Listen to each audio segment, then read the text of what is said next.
So if we do not have a say, and we are majority in this country, and we the majority of voters, even on the voter list in the Gambia, women are the majority, and still we are finding it difficult to hold decision positions, policy making decisions, or decision making, hold positions in decision making bodies in this country.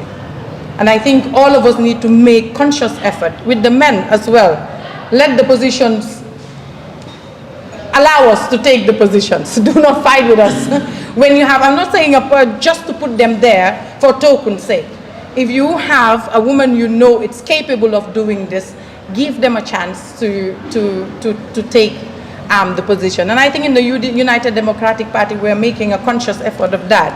I think in the 2019 Congress, there was a resolution that in all decision-making bodies in the party, there must be 30% representation of women. This is the general standard that on the international level that everyone wants to achieve, that at least there must be 30% representation. This was also captured in the draft constitution. Unfortunately, that didn't go through, that at least there will be regional representation, where in every region, in the 7 regions, you would have 2 women.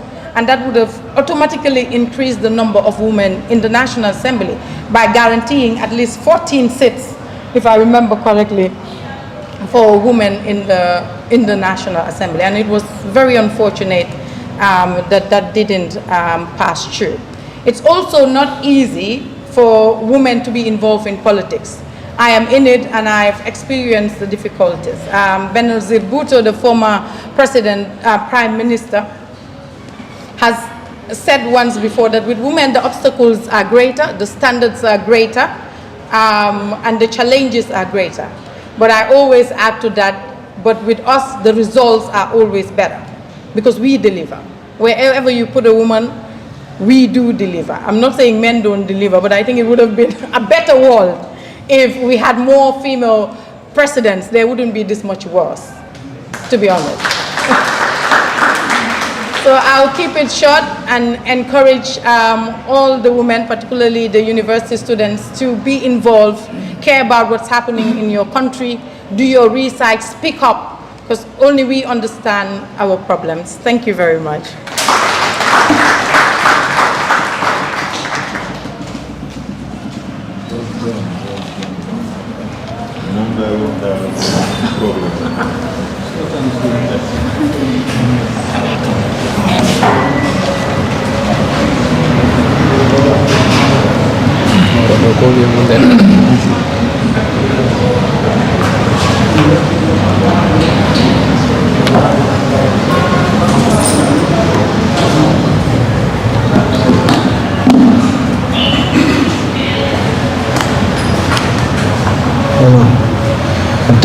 Thank you so much, Honorable Yakuma Jete, for that insight. You've dealt into a very complex issue that has been hampering the advancement, most especially the political sphere of this country. Men have been leading the political dispensation for quite a while, and of course we need to have our counterparts, women also coming in, and deliver, as she earlier mentioned. Wherever you put them, they do their best to ensure the best comes out of that position. So, as you mentioned, the university students to have interest in politics. You cannot be taught on a subject that you will not have interest to pursue. You cannot be taught in the university, a subject called political science, or even a field called political science. The theory is everything, you are subject, or you are rather exposed to. But in reality, you are saying that I have no interest in politics. But what he said here, she's right. Politics is a serious business. If you have not shown interest in politics, the tax, the fees that you are even paying at the university is affected by the decisions that the politicians are making. So you should be concerned with the resources that you are spending as an individual. And as well, women participation should be a reality in any organization, even in the United Democratic Party. They are punching, above their weight as far as, the participation of women is concerned. So we recommend that they continue doing that, because we cannot use women as a fashion to put them in a position, because there is a standard that we want to meet. Like in the National Assembly, women representation, every party is trying to have a women representation there. But do you give them the required time, the required energy they need to deliver to the expectation? You do not give them that. So they need to be there to deliver as per their qualities that they've gained over the years. So thank you so much, Honorable Yakumba, for that insight. So as I said earlier, questions will be entertained as per the presentation of any speaker. If you have any question that you want her to shed light on, she is going to do that for you. So if there are no questions, we are going to move on to the next speaker of the day.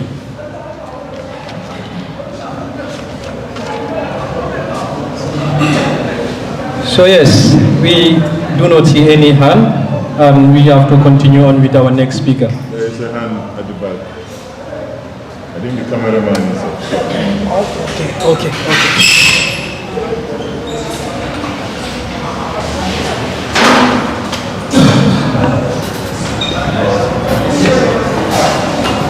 Good afternoon, ladies and gentlemen. I am Honorable Yunus Ambai, the Senator for the University of the Gambia Students' Union. I've been following this camp ever since I was a kid, and basically within these 6 months I was fortunate to meet Ismail Fadera, and he spoke at length, and the vision of the party was put to me, and over the past few months we've been in communication, and he has been putting me through a lot of things. But I'm here to ask 2 questions. One is for Dr. Larry Sise, the other is for Honorable my lady over there, Yakumba Jede. First and foremost, going through my questions, I've had Dr. Larry Sise made mention of 2 things. That is political awareness and youth participation. And as a political party that has encountered a lot of challenges from various harassments from different governments, from the previous government to date, we have seen whenever we want to speak out about our political will, we have been intimidated, we have been threatened, sometimes we are denied the opportunity. My question is, what is the way forward for the youth, especially in trying to agitate some of the things we believe should be put forward in order to promote good governance and fight against corruption and other ills as far as the government is concerned? What does the UDP hierarchy, what is the platform that is created for us, the youth? Because I cannot go anywhere and start talking anyhow. There must be a platform, there must be a support base that I can rely on. What is that support base? The second question goes to Honorable Yakumba Jede. You made mention of women having 30%. Of course, that's a United Nations identification, and is we as students of the university, I can tell you for free, we encounter the same issues. If you go to our council, we have at least only 2 ministers who are female out of the 12 ministers. That is less than the 30% you are talking about, and I think we should set the precedent as university students. But it is sorry to say, if you look at the combination of people around here, it's unfortunate. And I want to believe, I saw my lady there talking to my doctor there. I know how she was trying to put the number of women that are available. I could read the gesture, the psychological gesture from her. We will have less than 5 women in this platform. And if we are asking us to surrender the positions of participation for those women who are absent here,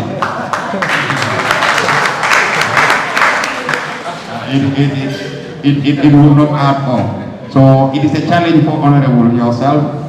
It's a challenge to the rest of the women here. Talk to your fellow women and available. I have other issues to attend, but I bypass them all because it's the first ever UDP movement, students leaders UDP movement that I have ever been called upon. And I said to myself, attend it. But as for the records, I think he has to serve as an example that the Gambian women, as far as politics is concerned, they are not ready. I think what they are ready for is to rally behind the men, and that status quo needs to be changed. And I believe Yakumba can try. Thank you very much.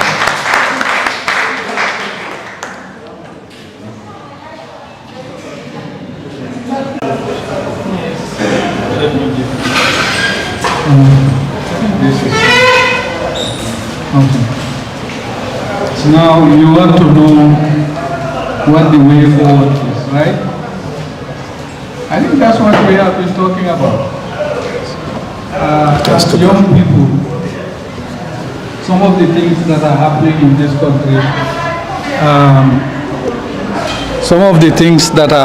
this country, are not favorable to you. The corruption is not favorable to you. The identity politics is not favorable to you. What is favorable to you is an open, transparent governance system that empowers you to not only get the knowledge that you are seeking from the university, but also to create an economy that can absorb you once you finish the university. If you look at the numbers, the average age of populations across Africa is about 60% young people. And the Gambia is just about there. Question is, all of you guys going to the university and getting those degrees, what are the chances that when you come out, you're going to get a good paying job? A job that sustains you, your family, and the social structures that you support. So you need to be active in politics so that you can change that system that is not empowering you to achieve your full potential. Now, what is UDP doing? He's going to talk about, Lamin is going to talk about the 5-point agenda. The first plank on that is youth empowerment and employment. I think it's very safe to say that in designing those 5-point agendas and the manifesto itself,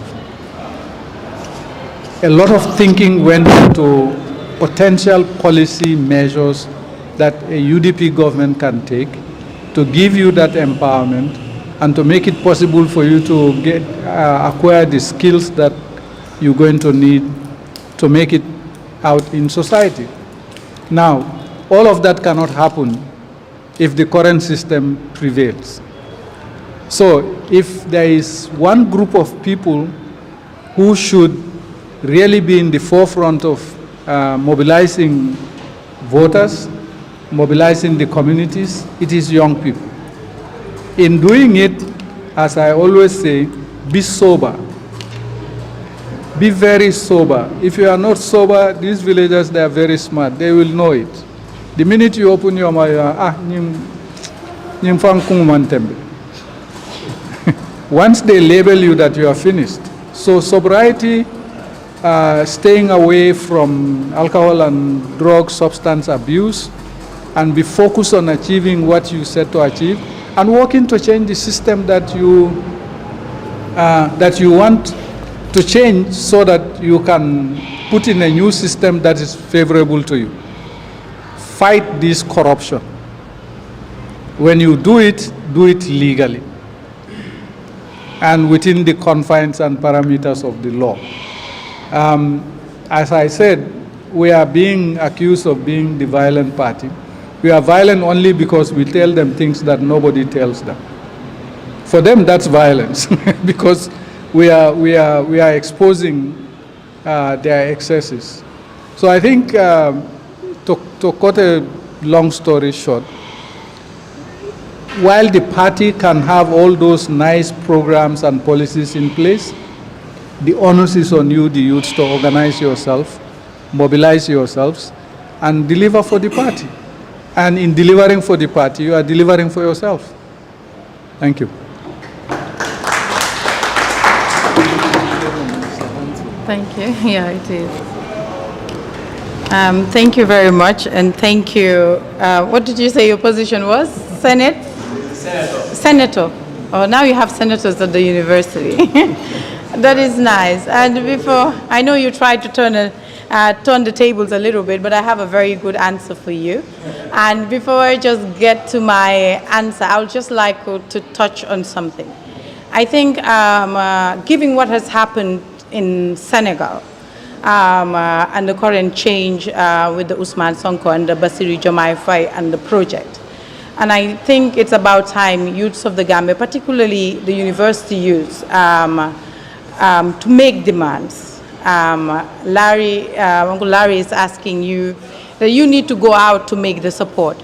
But in every political party that you want to align yourself with, I think it is also your responsibility to put your demands on the table. What are the issues affecting you directly, particularly given the fact that you are in university?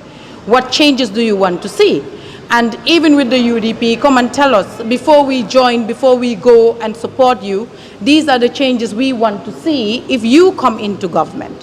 You have to make those demands. I would say if I was a university student at this point, the main problem I see university students having in this country is tuition fees. Day in, day out, there are messages on What's on Gambia, help this person go to university, help this person. Why can't we have a government that will offer free university education? It's happening in Senegal. They don't just give them free university education, they even pay the students bursaries for them to handle other expenses. They give them accommodation. Why can't we have these things in this country? So you make a deal with the United Democratic Party. We'll rally behind you, but this is what we want to see. Maybe it's not going to come into being during your term as students, but do it for the next university students. So these are the things why you need to be involved. Make these demands, give us your support, give us your backing, and then we ensure these things happen. Because if we curb corruption in this country, we can afford free tuition fees for university students. There's only one university in this country. It's not that difficult. All these things is because of corruption, that's why we cannot achieve it. It's not that difficult. So coming back to my own question, looking at what's happening in this room, and the fact that we have only five women in this room, I'll tell you where the problem is. I quoted the former Prime Minister of Pakistan who was assassinated in a Muslim country. Benazir Bhutto was the first ever woman to be elected to lead a democratic government in a majority Muslim country. She was assassinated in 2007. You can read her up. And I quoted the quote that she said, with women, the challenges are greater, the obstacles are greater. I'll tell you why it was easy for you to come here today, because you have no cooking to do at home. It's weekend. Most of your peers at your age are responsible to cook Saturdays and Sundays. So it's not easy for them to come and attend meetings Saturdays and Sundays. For me, I left 2 young daughters at home. If I didn't have help, if I couldn't afford help, it will be difficult for me to be here on a Saturday to attend to this sort of meeting. So these are the barriers, the obstacles we have, because we have other responsibilities at home. We clean for you, we cook for you, we wash your clothes for you, if we can't afford to pay a maid. So it's also your responsibility to encourage, and it's also our responsibility as young mothers to stop these gender roles at home. That it's only the women that should learn how to cook, the women that should clean the house, even on Sundays. They'll tell the boys to go and play football while we stay back. I've gone through that all throughout my young life at home, when my brothers go out to play football and I stay back to do the cleaning during weekends. And on Sundays, that's when we have the chance to learn how to cook. And they never learn how to cook until they travel to Europe and start calling people, what do I do with the dege and the moda? So these are the barriers we have. But it is up to the men also to help encourage us and tell, look, today, yo bail, mandina toga, yo demal nga attend UDP Convergence meeting. Do something like that to encourage them to come. So this is my reply to you. I hope it makes sense. Our barriers are higher. We have more obstacles. Okay. Thank you. Okay.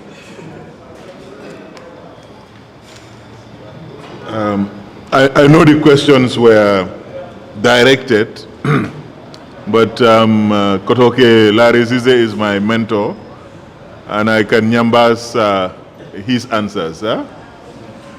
I think there is a huge opportunity for our young people to come to positions of leadership.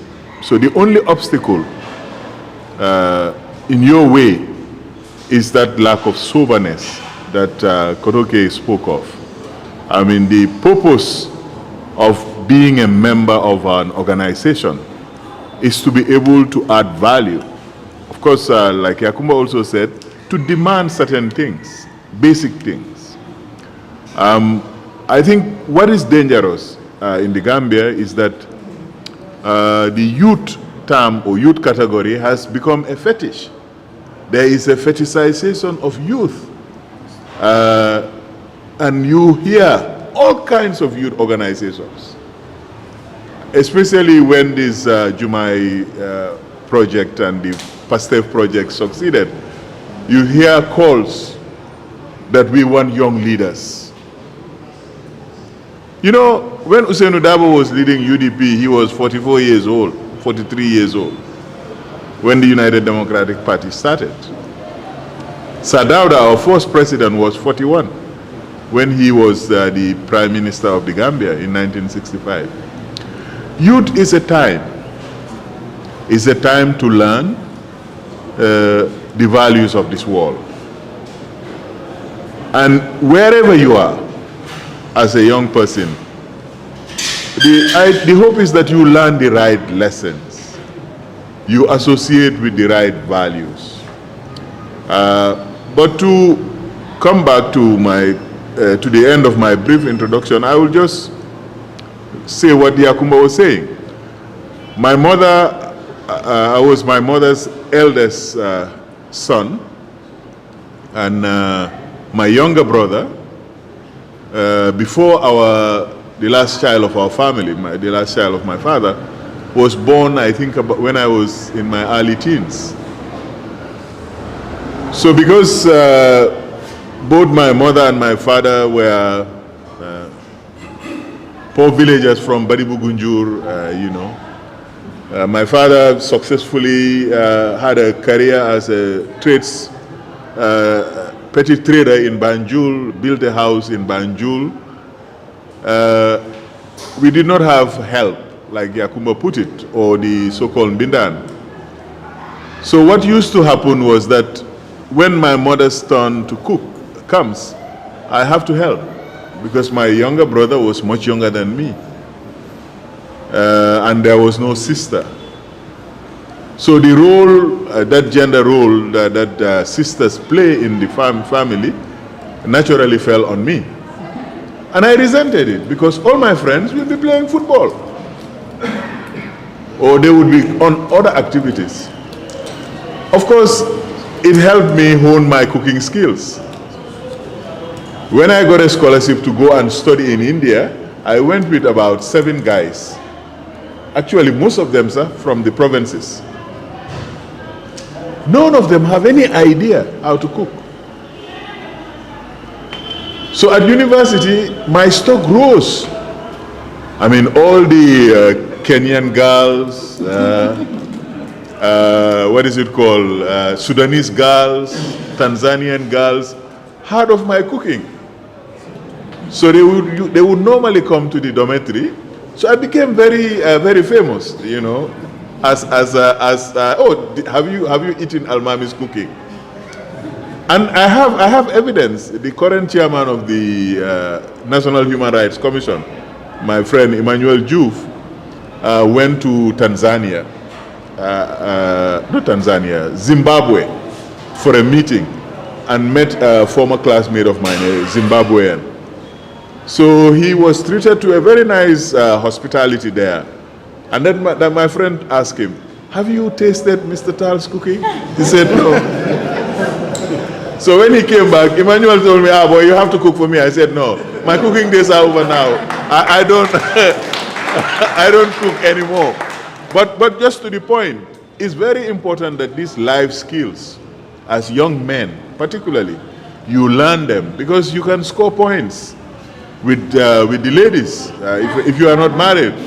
No, because you know, especially if you go out of the Gambia, people are impressed by certain unique talents or skills, especially if you are negotiating intercultural relationships. So I really think that what Yakumba, the point she's making as an obstacle, we have to find a way, especially fathers of boys and girls, Unfortunately, I have only 2 boys myself. So my elder son is following in my footsteps. He cooks breakfast, especially on Sundays, and he is only 14. So I'm just saying that how we prepare our children, especially the young people, is very important. It's the role of men and women to build any democratic society. So those of you who are now in the youth bracket, don't take this for granted. It will pass. Yakumba is getting out of that youthful age. But I saw her in the Parliament of the UK, the Mother of Parliaments, speaking. And I was filled with pride. So this is how we do it. You come and participate. That's the only guarantee for young people to be successful in politics. People forget that the PASTEF project is at least 10 years old before they were able to be successful politically at the hustings. So really, as young people, it is a time and it's an opportunity to learn. And I think, I probably would say this again, but this kind of convergence is long overdue because it's an initiative of yours. It's not Larry Sise preaching to you or Dr. Lamin Mane or Auntie Zainab Diab, or for that matter myself and Yakumba, who can easily or cheat by saying that we are young people also. Of course, I cannot cheat anymore now. I'm having gray hairs and people keep calling me Uncle Almami. So, but just to say, it's your time to take the initiative, it's your time to be engaged, it's your time to participate in all these processes and also in a way try to shape them. But thank you very much, Koto Lare, for allowing me to njambas. She said she wants to say. It's a good njambas. I will make it very short. Good morning, boys and girls. I will call you boys and girls because I am way older than you. Because now I'm an old woman. I usually don't speak publicly because I always say I'm not a public speaker. But there is one question that Senator over there asked that no one has answered. He asked the question of what is the platform that the youths have? What is the platform that the party is? I forgot how he said it. But the platform is this one that you have, the students' wing, the UDP students' wing. That is your platform, and the support that you will get will be this. The party will always support you. But your platform is the UDP students' wing. If you ask Ismaila, he knows that I'm always supporting the students' wing because I feel very proud of them. I know that UDP has it. In whichever level, we have people that man those places very responsibly. And as long as whatever you do, as long as it's within the confines of the law, as our party leader always tells us, nothing abusive, nothing aggressive. I mean, you can be aggressive, but responsible aggressiveness, if I would, so to speak, is there. And your party will always support you. You have seen that UDP never, ever dumps their militants. We're always behind them. The party leader is always behind. The legal team is there. As long as you do things within the confines of the law, your party will always support you. But your platform is the UDP students' wing. You have to make it a very strong platform. Whatever you do, that is what I came here today, because I want to support the students' wing. Because I saw in their appeal that they would like to be supported by strongly supported by the national executive. That is why I came. I had a prior engagement, family engagement. But I thought that I should be here. And as he also said, women, you keep saying women empowerment. I was just counting these people. Just a few women. We have very good women who speak, who are outspoken. The national female wing and the youth female wing. We have the Binzis there, the Ajirohis. You have seen how they are very vibrant. They come out. They are not intimidated. I might be this age, but nobody intimidates me, and I'm a woman. You can ask my fellow executive members. If nobody says it, I can tell you that I am a force to be reckoned with, because I don't keep my mouth shut. Rightly or wrongly, you have to voice out your opinion, because it counts. That is when we can debate on it. But with the female, they come out, but you don't even hear their voices. They're just sitting there behind meekly like this, keeping quiet, afraid that maybe someone here didn't hear, or maybe what I'm going to say is stupid. It's not. No matter how you think, this is how you will learn to put your points across. And then in that, you will join the decision-making process. As Yakumba said, I hate to hear people saying, I'm a voter's card, I'm a politics. I'm not a politician, and I'm not into politics.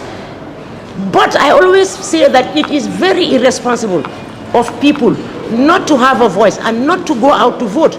Because once you do not vote, you have not performed your civic duty. And in that case, you have no right to say any complaint after that. In anything, you cannot complain. And then I hear also, you see the student wings in the universities, how strong they are. Say, Anta Diop University in Senegal, you see how they are. That is where everything starts. I'm not saying that you should be disruptive, but I'm saying make yourself strong. University students are very, very strong. You talk about PASTEF, everybody is talking about PASTEF, we should be like PASTEF. My response is always that it will never happen in Gambia, because Gambians, I'm sorry to say, I'm not insulting anyone, I feel that they are not patriotic. Senegalese are very patriotic. They come out in their numbers and join together and fight a cause. And when it's done, they go their separate ways, period, because they are doing it for country, not for individual. So this is what we should do. And this is what should happen. We want Pastef, Jomai, Sonko, Jomai, Moi, Sonko, Tenyun Fini, doing the Flumen. I'm not encouraging anybody to go out in the street and make riots, because I know these people are all, in fact, listening to this, to this meeting today. They might misinterpret my words, but I will still say what I want to say. So I'm not saying that you should go out there and riot. I'm saying your platform is the UDP Students' Wing. You do what you should do and come out with it strongly, and then we will always be behind you. Thank you. Daniel, now, put it.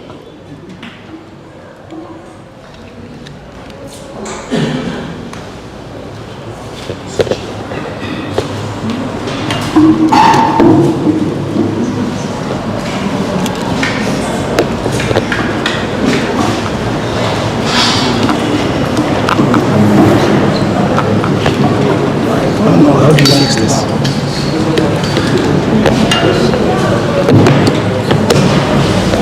The next speaker is coming. Let me call. So thank you so much, Senator Mai, for that question, and I believe you are satisfied with the answers given here. Your question has begged a lot of response from the high table here. That tells a lot about the importance of your question. So without much ado, let's move to the next speaker, because we are almost behind time. So the next speaker is Dr. Lamin Mane, retired from the African Development Bank. He's also a senior member in the United Democratic Party, the current United Democratic Party's Deputy Administrative Secretary, External Affairs. His topic is the UDP's 5-point agenda, and it's a topic that I would like all of you to be keen while listening at what he is going to say. So, Doctor, you are welcome here.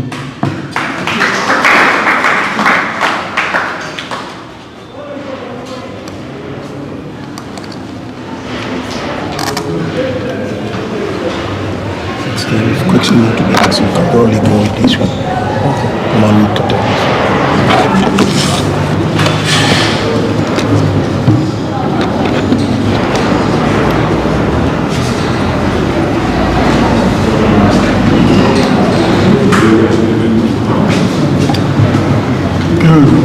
Assalamu alaikum wa rahmatullah. Thank you all very much. Thank you, Basmaila, for the invitation you extended to us. Thank you, where's my name? Yeah, my namesake and brother, Lamin Mane, and to all of you from the student wing and all of the people attending here, particularly the high table. I thank you for this opportunity to come and have these exchanges with you. And I tell you from the outset, fasten your seat belts, because I'm very passionate about these points. So it's going to take some time, okay? The UDP will constantly criticize the government for all that is going wrong. And that is our role. We need to tell them what is going wrong because they have been employed by the Gambian people to do a job and they are paid to do that job. If they fail to do that job, it's up to us to keep their feet to the fire. So we must do that, and we must do it in a way which will ensure that they do their part of the work. They are paid to do that. But in our criticisms, we do not just end up criticizing the government for what it's doing wrong or what it's not doing.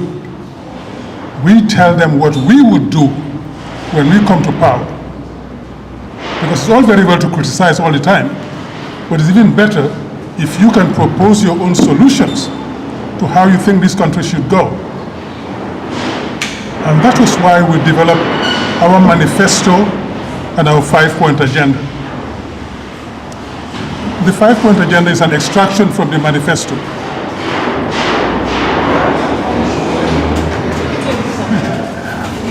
We have some competition there in the noise area. We are neighbors with this mechanics guy. Oh, okay. So the 5-point agenda is an emanation of the manifesto of the party. So in case you haven't read that manifesto, I would encourage all of you very strongly, go and read the manifesto and get the 5-point agenda and understand what it's all about. In the manifesto, we have 16 priority areas, but we cannot deal with all of that at the same time.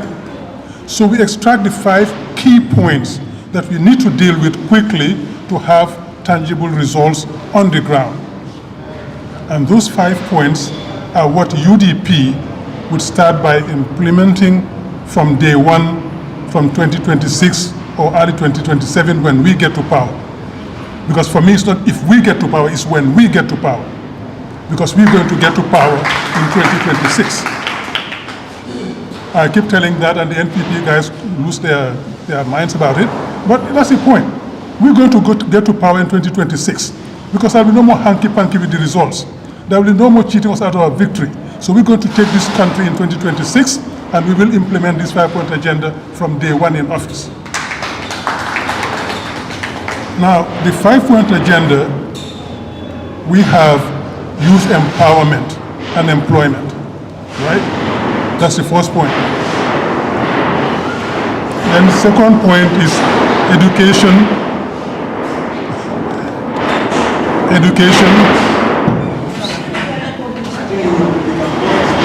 Yeah, I'll try to raise my voice. The second point of the 5-point agenda is education, skills training.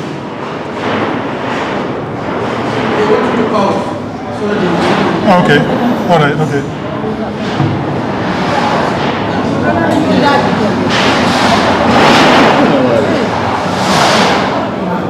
Maybe they weren't informed that we have a meeting here.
put into the changes. Every time we are filing something, the conference will stop working the previous. We got to the person that came up with the market report, the judge made an order against the person and decided the order. The person can get shut up.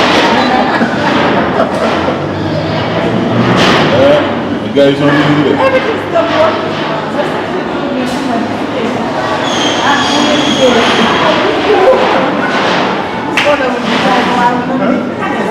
From 9:30 to 3 p.m. we are waiting for one order.